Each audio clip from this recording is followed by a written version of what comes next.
دوستو وہ وقت آ چکا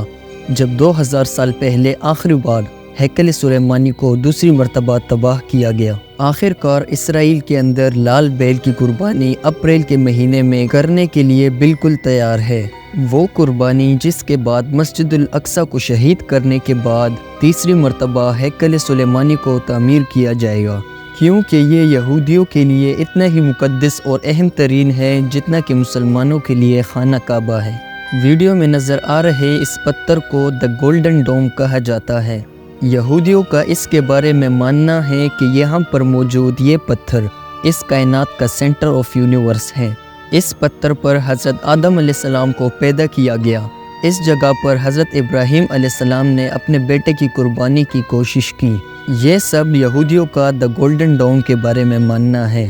دی ریڈ ہیفر کی قربانی کے بعد تیسری عالمی جنگ کی پیشن گوئیاں تورات اور انجیل کے اندر بھی بیان کی گئی ہیں، اور تو اور اس جنگ کا ذکر اسلامی روایات اور حدیث مبارکہ کے اندر بھی موجود ہے۔ انجیل کے اندر اس جنگ کو ارمگیڈن اور حدیث مبارکہ کے اندر اس کو المحامۃ الکبریٰ کہا گیا ہے۔ اسرائیل نے آخر کار 2000 سال کے بعد 5 سرخ بیل کو امریکہ کے شہر ٹیکسس سے $5 لاکھ دے کر منگوا دیا گیا، جہاں پر ان کی بڑی احتیاط کے ساتھ نگرانی کی جا رہی ہے، اور انہیں مسجد الاقصی کے سامنے موجود پہاڑ ماؤنٹ اولیف کے اوپر قربان کیا جائے گا۔ اس قربانی کے بعد فوراً تیسری مرتبہ ہیکل سلیمانی کی تعمیر شروع کر دی جائے گی۔ ریڈ ہیفر کی قربانی کے بعد تیسری عالمی جنگ کی پیشن گوئی اور پھر دجال کی ظہور کی پیشن گوئی عالمی کتابوں کے اندر قیامت کی نشانی کے طور پر موجود ہے۔ یہودی قوم جس آخری مسیحا کی 2000 سال سے منتظر ہے،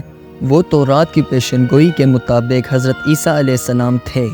جنہیں اس قوم نے سازش کروا کر رومی بادشاہ کے حکم پر سولی پر لٹکانے کی کوشش کی، لیکن اللہ پاک نے انہیں زندہ آسمان پر اٹھا لیا۔ اور اب کی بار یہودیوں کا تیسرا مسیحا جو ان کا بادشاہ بن کر آئے گا، وہ دراصل جھوٹا مسیحا دجال ہوگا،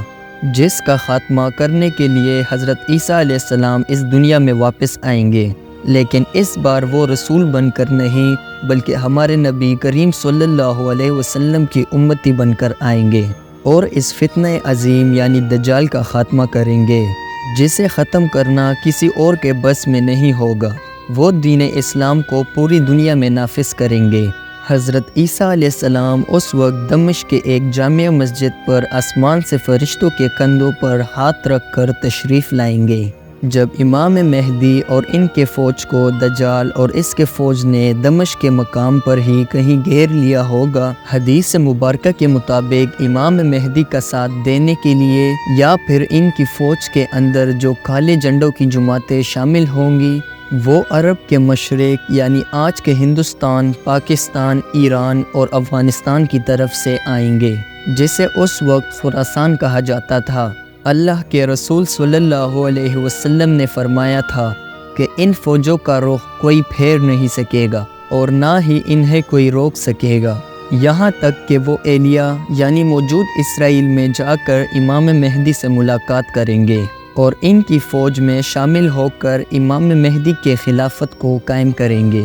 اب اس پیشن گوئی کے مطابق یہاں پر اس بات کو سمجھنا انتہائی ضروری ہے کہ یقیناً اس وقت خراسان کے اندر خلافت کا انتظام قائم ہو چکا ہوگا، تب ہی تو وہ فوجیں امام مہدی کا ساتھ دینے کے لیے پہنچیں گی۔ اللہ کے رسول صلی اللہ علیہ وآلہ وسلم نے فرمایا تھا کہ اگر تمہیں گھٹنوں کے بل پر گر کر بھی جانا پڑے تو پھر بھی امام مہدی کے فوج میں جا کر شامل ہو جانا، کیونکہ وہ جنتی لشکر ہوگا۔ افغانستان میں حال ہی میں اسلامی خلافت کا نظام، پاکستان کے اندر ڈکٹیٹرشپ ختم ہونے کے اشارے، ہندوستان کے اندر مسلمانوں پر بڑھتے فسادات، کیا یہ سب کچھ بلا وجہ ہو رہا ہے؟ بالکل نہیں، بلکہ یہ تمام حالات ویسے ہی بن رہے ہیں کہ یہ حالات ایک ایسے فوج کو تیار کریں گے جو کہ اکٹھے ہو کر خراسان سے نکلے گی اور امام مہدی کے ساتھ مل کر یروشلم شہر کو اور مسجد الاقصی کی جگہ کو آزاد کروائیں گے،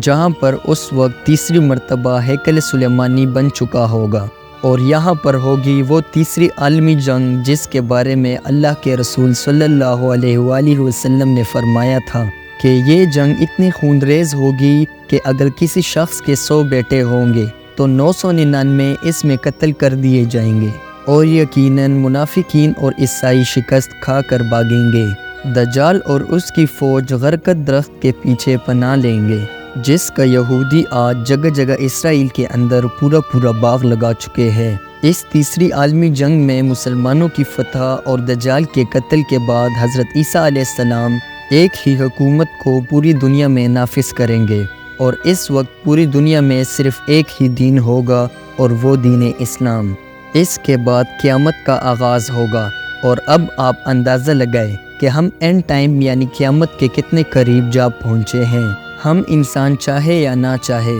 ہمیں موت تو ایک دن آنی ہی ہے۔ کیوں نہ ہم ان خوش نصیب لوگوں میں شامل ہو کر ہمیشہ کی جنت کا سودا کریں، جو کہ امام مہدی کے ساتھ اور رسول اللہ صلی اللہ علیہ وآلہ وسلم کے فرمان کے مطابق جنتی گروہ کے اندر شامل ہوں گے، جنہیں آپ نے خود جنت کی بشارت دی۔ دوسری طرف اسرائیل نے فلسطین کے مسلمانوں پر ظلم کی انتہا کر دی۔ اس وقت غزہ کے 5 حصوں میں سے الرفا کے اندر مظلوم فلسطینیوں نے پناہ لی ہوئی ہے، لیکن اسرائیل یہاں پر بھی مسلسل ایئر سٹرائکس کر رہا ہے۔ 18 لاکھ لوگوں میں سے 15 لاکھ لوگوں نے ایک ایئرپورٹ جتنی تنگ جگہ کے اندر قیدیوں کی طرح زندگی گزارنے پر مجبور ہے۔ یہاں پر ان کے پاس کھانا پینا اور میڈیکل تک کی سہولیات بھی موجود نہیں ہے۔ امریکہ نے اسرائیل کو وارن کیا ہے کہ جیسے وہ پہلے غزہ پر حملے کے اندر اسرائیل کی مالی اور اسلحے کے ذریعے مدد کر رہا تھا، الرفا پر حملے کے لیے بالکل نہیں کرے گا، کیونکہ اب فلسطینیوں کے پاس کہیں اور جانے کا راستہ نہیں، وہ اوپن پریزن میں بند ہو چکے ہیں۔